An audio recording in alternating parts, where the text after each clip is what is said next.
Choosing the right paint applicator for your project is important. Follow these instructions to get the job done right. First, determine if a sprayer or roller is right for the job. If you have experience, a sprayer may be the quickest option. If the space cannot be closed off for fumes to subside, a roller may be the safest option. Always follow paint manufacturer's safety guidelines for any application method. If you have chosen to use a roller, select a cover with a nap size made for the right material. Thin nap sizes are used for applying paint to smooth, untextured surfaces like drywall or smooth wood.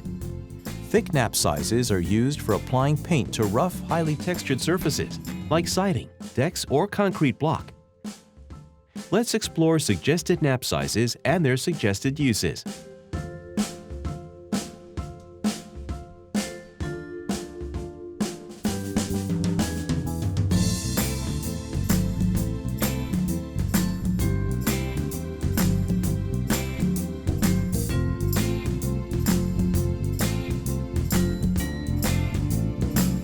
For more information about this or other topics to help your business, visit the Resource Hub on our website at zoro.com/resource hub.